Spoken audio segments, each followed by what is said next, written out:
भक्तगणों, श्रीमद् भागवत प्रथम स्कंद 17वां अध्याय में महाराज परीक्षित द्वारा कलयुग का दमन के बारे में बताऊंगा, कथा कहूंगा। आप ध्यान कर सुने और इस चैनल को लाइक करें, सब्सक्राइब करें। सूची कहते हैं सोनक जी, वहां पहुंचकर राजा परीक्षित ने देखा कि एक राजा वेशधारी शूद्र हाथ में डंडा लिए हुए है और गाय बैल के एक जोड़े को इस प्रकार पीटता जा रहा है जैसे उनका कोई स्वामी ही न हो। वह कमल तंतुओं के समान सफेद रंग का बैल एक पैर से खड़ा कांप रहा था तथा शूद्र की ताड़ना से पीड़ित और भयभीत होकर मूत्र त्याग कर रहा था। धर्मोपयोगी दूध घी आदि अवश्य पदार्थों को देने वाली वह गाय भी बार बार शूद्र के पैरों की ठोकरें खाकर अत्यंत दीन हो रही थी। एक तो वह स्वयं ही दुबली पतली थी, दूसरे उसका बछड़ा भी उसके पास नहीं था। उसे भूख लगी हुई थी और उसकी आंखों से आंसू बहते जा रहे थे। स्वर्ण जड़ित रथ पर चढ़े हुए राजा परीक्षित ने अपना धनुष चढ़ाकर मेघ के समान गंभीर वाणी से उसको ललकारा, अरे तू कौन है जो बलवान होकर भी मेरे राज्य के इन दुर्बल प्राणियों को बलपूर्वक मार रहा है। तूने नट की भांति भेष तो राजा का सा बना रखा है, परंतु कर्म से तू शूद्र जान पड़ता है। हमारे दादा अर्जुन के साथ भगवान श्री कृष्ण के परम धाम पधार जाने पर इस प्रकार निर्जन स्थान में निरपराधों पर प्रहार करने वाला तो अपराधी है, अतः वध के योग्य है। उन्होंने धर्म से पूछा, कमल नाल के समान आपका श्वेत वर्ण है, 3 पैर न होने पर भी आप एक ही पैर से चलते फिरते हैं। यह देखकर मुझे बड़ा कष्ट हो रहा है। बतलाइए, आप क्या बैल के रूप में कोई देवता है? अभी यह भूमंडल कुरुवंशी नरपतियों के बाहुबल से सुरक्षित है। इसमें आपके सिवा और किसी भी प्राणी की आंखों से शोक के आंसू बहते मैंने नहीं देखे। धैनुपुत्र, अब आप शोक न करें, इस शूद्र से निर्भय हो जाएं। गौमाता, मैं दुष्ट को दंड देने वाला हूं, अब आप रोए नहीं, आपका कल्याण हो। देवी, जिस राजा के राज्य में दुष्टों के उपद्रव से सारी प्रजा त्रस्त रहती है, उस मत वाले राजा की भांति आयु, ऐश्वर्य और परलोक नष्ट हो जाते हैं। राजाओं का परम धर्म यही है कि वे दुखियों का दुख दूर करें। यह महादुष्ट और प्राणियों को पीड़ित करने वाला है, अथवा मैं अभी इससे मार डालूंगा। सूर्यनंदन, आप तो 4 पैर वाले जीव हैं, आपके 3 पैर किसने काट डाले? श्री कृष्ण के अनुयायी राजाओं के राज्य में कभी कोई भी आपकी तरह दुखी न हो। वृक्षव आपका कल्याण हो। बताइए, आप जैसे निरपराध साधु का अंग भंग करके किसी दुष्ट ने पांडवों की कीर्ति में कलंक लगाया है। जो किसी निरपराध प्राणी को सताता है, उससे चाहे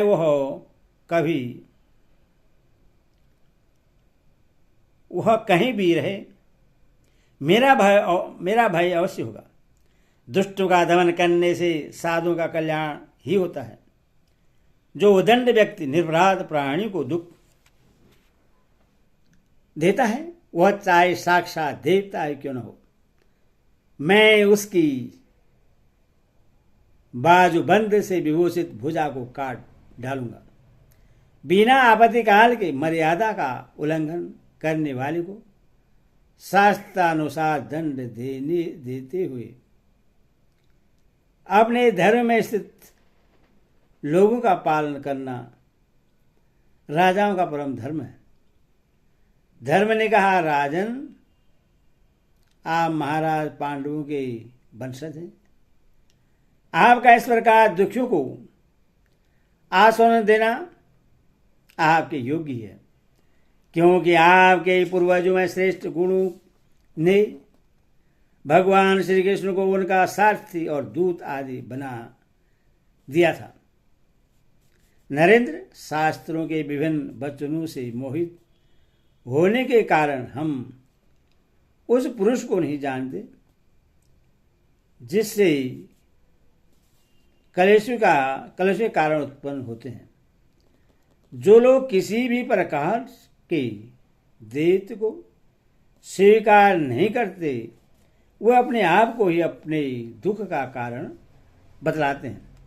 कोई पारबंध कारण बताते हैं तो कोई कर्म को, कोई लोग स्वधाम को, जो कुछ लोग ईश्वर को दुख का कारण मानते हैं।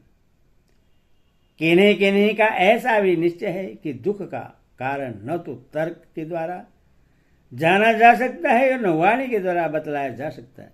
राजश्री, अब इनमें कौन सा मत ठीक है, यह आप अपनी बुद्धि से ही विचार कीजिए। सूची कहते हैं, ऋषि श्रेष्ठ शौनक जी, धर्म का यह प्रवचन सुनकर सम्राट परीक्षित बहुत प्रश्न हुए। उनका खेद मिट गया। उन्होंने शासित होकर उनसे कहा। परीक्षित ने कहा, धर्म का तत्व जानने वाले वृक्षदेव, आप धर्म का उपदेश कर रहे हैं, अवश्य ही आप वृक्ष के रूप में स्वयं धर्म हैं। आपने अपने को दुख देने वाले का नाम इसलिए नहीं बतलाया है कि अधर्म करने वाले को जो नरकादि प्राप्त होते हैं, वही चुगली करने वाले को भी मिलते हैं। अथवा यही सिद्धांत निश्चय है कि प्राणी के मन और वाणी से परमेश्वर की माया के स्वरूप का निरूपण नहीं किया जा सकता। धर्मदेव, सत्ययुग में आपके 4 चरण थे, तब पवित्रता, दया और सत्य, इस प्रकार अधर्म के अंश, गर्व, आसक्ति और मद से 3 चरण नष्ट हो चुके हैं। अब आपका 4था चरण केवल सत्य ही बच रहा है। उसी के बल पर आप जी रहे। असत्य से पुष्ट हुआ यो हो अधर्म रूप कलयुग उससे भी ग्रास कर लेना चाहता है। ये गौ माता साक्षात पृथ्वी है। भगवान ने इनका भारी बोझ उतार दिया था और ये उनकी राशि सौंदर्य बिखेरने वाले चरण चिन्हों से सर्वस्व उत्सवमयी हो गई थी। अब ये उनसे बिछुड़ गई है। वे साध्वी अभागिनी के समान नेत्रों में जल भरकर यह चिंता कर रही है कि अब राजा का स्वांग बनाकर ब्राह्मण दोही शूद्र मुझे भोगेंगे। महारथी परीक्षित ने इस प्रकार धर्म और पृथ्वी को संतावना दी। फिर उन्होंने अधर्म के कारण रूप कलयुग को मारने के लिए तीक्ष्ण तलवार उठाई। कलयुग ताड़ गया कि ये तो अब मुझे मार ही डालना चाहते हैं। अतः झटपट उसने अपने राज चिन्ह उतार डाले और भय विहल होकर उनके चरणों में अपना सिर रख दिया। परीक्षित बड़े यशस्वी, दीन वत्स और शरणागत रक्षक थे। उन्होंने जब कलयुग को अपने पैरों पर पड़े देखा तो कृपा करके उसको मारा नहीं, अभी तो हंसते हुए से उससे कहा। परीक्षित बोले, अब तू हाथ जोड़कर शरण आ गया। तब अर्जुन के यशस्वी वंश में उत्पन्न हुए किसी भी वीर से तुझे कोई भय नहीं है, परंतु अधर्म का सहायक है। इसीलिए तुझे मेरे राज्य में बिल्कुल नहीं ठहरना चाहिए। तेरे राजाओं के शरीर में रहने से लोभ, झूठ, चोरी, दुष्टता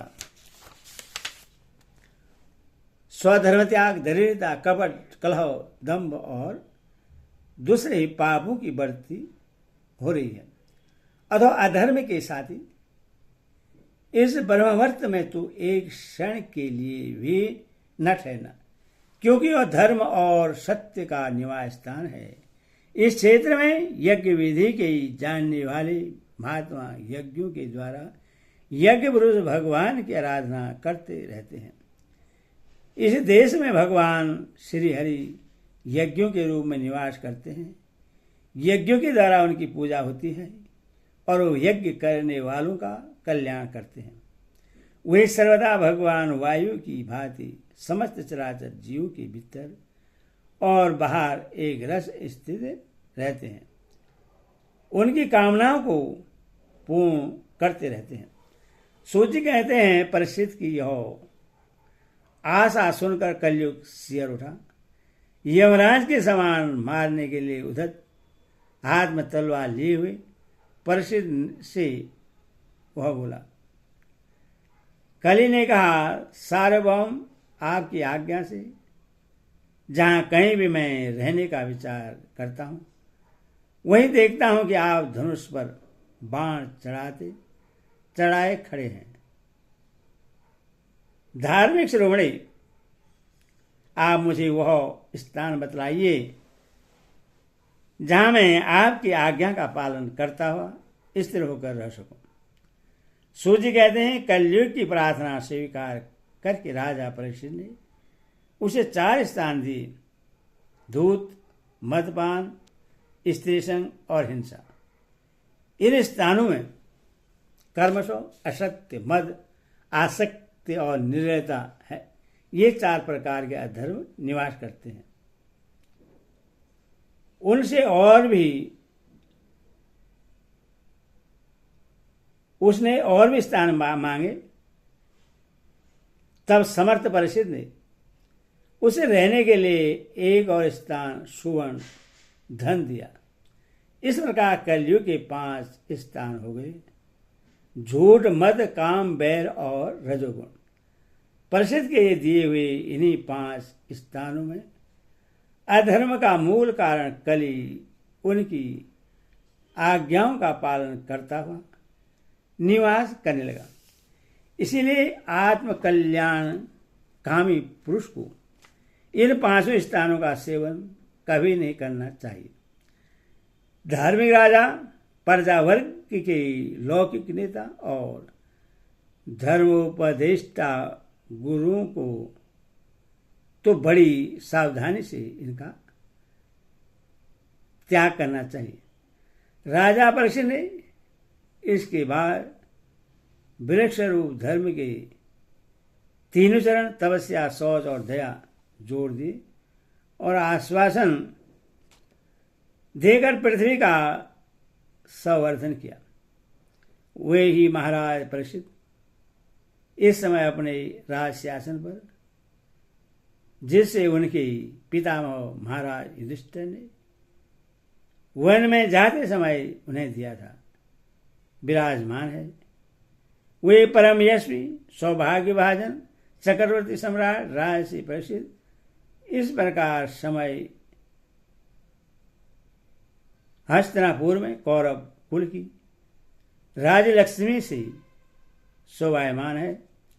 अभिनंदन राजा परीक्षित वास्तव में ऐसे ही प्रभावशाली हैं, जिनके शासन काल में आप लोग इस दीर्घकालीन यज्ञ के लिए दीक्षित हुए हैं। हरि ओम तत्सत। हरि ओम।